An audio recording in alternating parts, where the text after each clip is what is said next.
ছাত্রী, তোমরা সেমিস্টার 2 তে পড়াশোনা করছো। তোমাদের একটি পাঠ্য রয়েছে শ্রীকৃষ্ণ কীর্তন।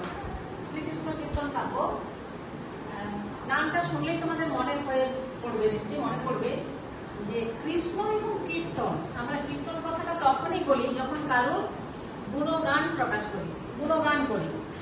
কীর্তন কথাটা কিন্তু আমরা গুণগুলো বলতে সাধারণত ব্যবহার করতে এই শব্দটা, যে কীর্তন পালা কীর্তন তোমরা জানো, বৈষ্ণব পদাবলী তোমরা পড়েছো, চৈতন্য কীর্তন, ভাগবত কীর্তন রয়েছে, চৈতন্য দেবী আমাদের বাংলাদেশে কত কীর্তন রয়েছে, পালা কীর্তন, সংকীর্তন রয়েছে। এমনি শ্রীকৃষ্ণ কীর্তন কাব্যের নামকরণটা আমরা ধরে নিতেই পারি কীর্তন করা হয়েছে, এখানে গুণগান। যদিও এই কাব্যে গুণগান করা হয়েছিল সেটা আমরা পরে ভাববো। মধ্যযুগের একটি শ্রেষ্ঠ গ্রন্থ আমরা ভাববো এটাকে, এই শ্রীকৃষ্ণ কীর্তন কাব্যকে। কবি হলেন বড়ু চণ্ডীদাস। কে বললাম? কবি হলেন বড়ু চণ্ডীদাস। হাতে তোমরা নোট করে আমি একটু করে তোমাদের জিজ্ঞেস করবো। আমরা জানি বাংলা সাহিত্যের প্রথম নিদর্শন হলো চর্যাপদ।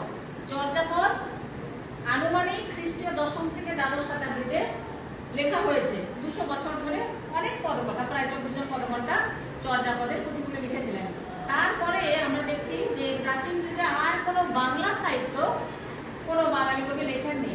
আমরা তারপরে যে সাহিত্যটি আমরা উপহার পেয়েছি আমরা বাঙালি পাঠক, সেটা হলো বড়ু চণ্ডীদাসের লেখা শ্রীকৃষ্ণ কীর্তন কাব্যটি।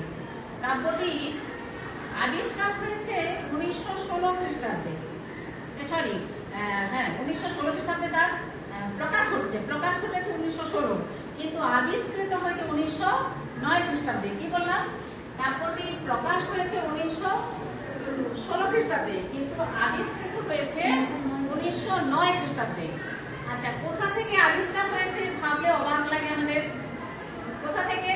এত আমাদের বিশেষ করে হিন্দু আমাদের যে ধর্ম দর্শন আমাদের, সেখানে শ্রীকৃষ্ণ একটি বড় জায়গা অধিকার করে আছেন, জায়গা জুড়ে আছেন। একটা বাংলা একটা প্রবাদ আছে, কানু বিনা গীত নাই। আর একটা আছে প্রবাদ, ধান ভাঙতে শিবের গীত। মানে শিব এবং কানু মানে কৃষ্ণ বাঙালির ঐতিহ্যকে একেবারে আলোকিত করে রেখেছেন। এমন কোনো বোধহয় হিন্দু পরিবার নেই, বাঙালি কথাটা যদিও হিন্দু মুসলিম দুটো কথাই আসে, এমন কোনো হিন্দু পরিবার নেই যারা কৃষ্ণের নাম গান করে না।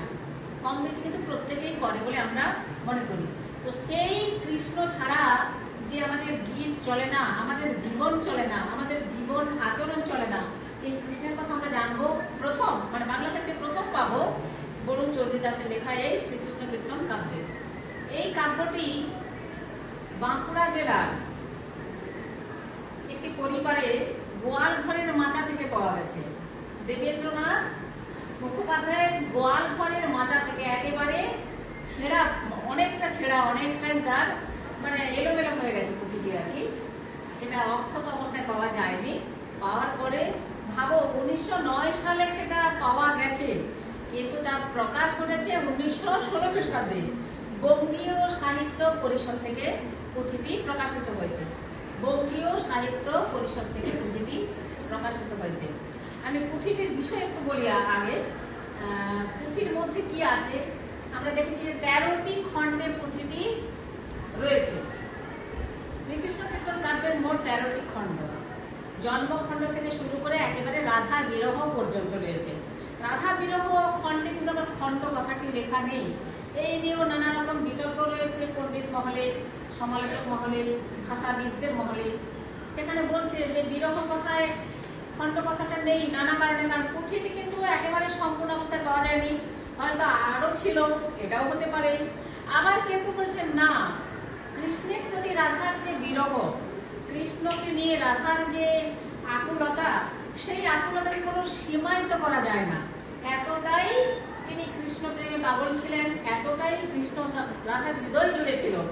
ফলে দুঃখ, প্রেম, ভালোবাসা এই শব্দগুলোকে সীমায়িত করা যায় না হয়তো, তাই খণ্ড শব্দ দিয়ে তিনি সীমায়িত করেননি কবি। এরকম নানা রকম কথা মনে করা হয়েছে।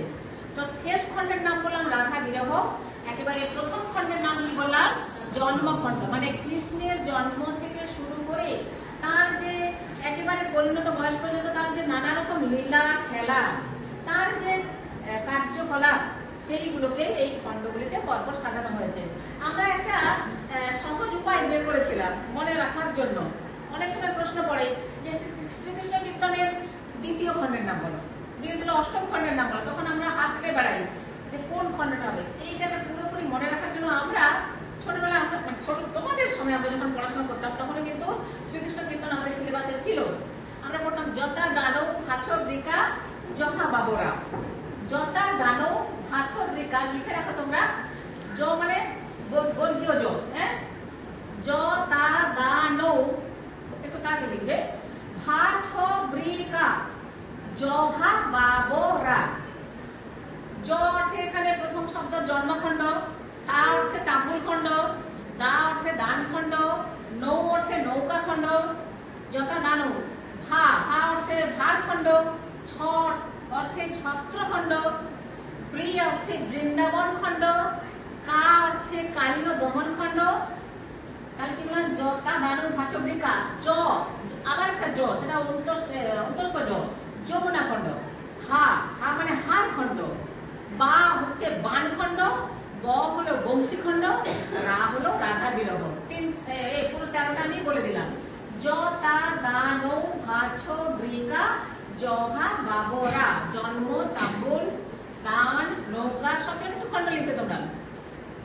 যথা দানৌ, ভা মানে ভার খণ্ড, ছ ছত্র খণ্ড, বৃন্দাবন খণ্ড, কা কালীয় দমন খণ্ড, জ যমুনা খণ্ড, হা হচ্ছে হার খণ্ড, বা বান খণ্ড, ব বংশী খণ্ড, আর রা হলো রাধা বিরহ।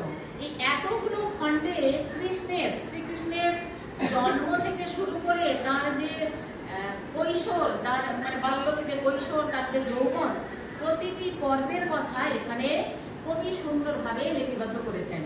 আচ্ছা, এই খণ্ডগুলো পরে তোমাদের আমি ডিটেলস বলবো, এটাকে আরো বিস্তারিত বলবো।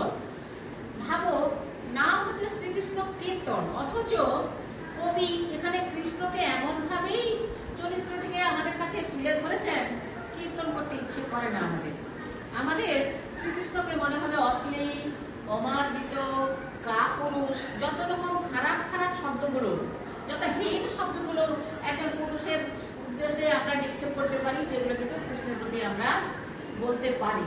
শ্রীকৃষ্ণ কীর্তন কাব্যটি আমরা যখন পড়ি না, আমরা যখন পাঠ করি, একবারও কিন্তু আমাদের মনে হয় না যে এই রাধা আর এই কৃষ্ণ কোন দেব বা দেবী, একবারও মনে হবে না। মনে হবে লৌকিক দুটি নরনারী, তারা যেন মনে হবে যে একটি পুকুর, পুকুরের এপারে হয়তো কৃষ্ণ বাস করে, আর পুকুরের ওপারে ওই আমজাম কাঁঠাল গাছ পেরিয়ে রাধার বাড়ি। দুজনে যেন ভীষণ কাছাকাছি দুটি কিশোর কিশোরী। সেই আমাদের বাংলার কিছু কিছু গানের কথা মনে পড়ে যায়, যে একজন যেন 16 আর একজন 21-22, এরকম একটি বয়সে যেন তারা অবস্থান করছে। তো আমরা জানি লৌকিক জীবনেও আমরা যখন কোনো প্রেমে পড়ি, শুধু যে একটি নারী আর একটি পুরুষ প্রেম করে সেটা হয় না, সেখানে কিন্তু আমাদের মধ্যে বন্ধুরা থাকে বা কেউ থাকে মিডিয়েটর, মানে মধ্যস্থতা করে, যে তাই তো। এইখানে দেখবে তোমরা শ্রীকৃষ্ণ কীর্তন কাব্যে বড়াই বলে একটি চরিত্র আছে, মানে মূল চরিত্র রাধা কৃষ্ণ এবং বড়াই, এই তিনটি চরিত্র। বড়াই মধ্যস্থতার কাজ করবে। কথা থেকে আমরা জানি তিনি গোয়ালিনী, তাই তো, চিকন গোয়ালিনী, রসের বিনোদিনী। তো সেই বিনোদিনী যখন আয়াত ঘোষের পত্নী, তিনি আমাদের কাছে একটি প্রচার আছে, তার সম্পর্কে ভাগ্নে হয় কৃষ্ণ, সদর ভাগিনা হইয়া হেন তোর কাজ। কি সুন্দর সুন্দর কথা রয়েছে শ্রীকৃষ্ণ কীর্তন কাব্যে। তো বৈষ্ণব পদ, শ্রীকৃষ্ণ কীর্তন কাব্যের মনে আমরা বৈষ্ণব পদাবলী পাবো।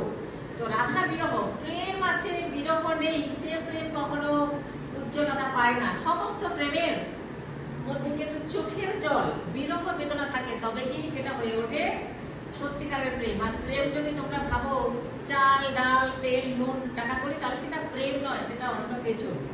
ঠিক আছে, এখানে তাহলে রাধা কৃষ্ণের লৌকিক প্রেম দিয়ে কবি এখানে তুলে ধরেছেন। রাধা কৃষ্ণের এখানে কিন্তু আমরা দার্শনিক প্রেমটা পাবো না, যেটা আমরা বৈষ্ণব পদাবলীতে পেয়েছি। রাধা কৃষ্ণকে সেখানে দেখা হয়েছে লক্ষ্মী নারায়ণ, এখানে লক্ষ্মী নারায়ণ বলেছে, কিন্তু প্রেমটা যে সম্পর্কটা, সেটা কিন্তু মর্তের যে নরনারী তাদের কথাই মনে করে দেবে। এখানে কখনো পাঠকের মনে হবে না যে রাধা এবং কৃষ্ণ দুজনে দেব দেবী।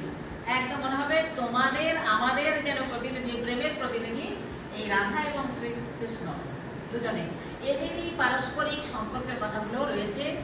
যে রাধাকে তিনি পাওয়ার জন্য এত মরিয়া ছিলেন, যে রাধাটাকে প্রথমে নিবেদন করেনি, মানে নিজেকে সমর্পণ করেনি, সেই রাধাও কিন্তু একবার একটা সময় আসবে তিনি কৃষ্ণ প্রেমে পাগল হবেন। আর যখনই পাগল হবেন অদ্ভুত ভাবে তখনই কৃষ্ণ ধ্বংসের জন্য চলে যাবে মথুরা, আর শুরু হবে রাধার অতলান্ত অগাধ বিরহ। সেই বিরহেতে কাব্যের সমাপ্তি হয়েছে।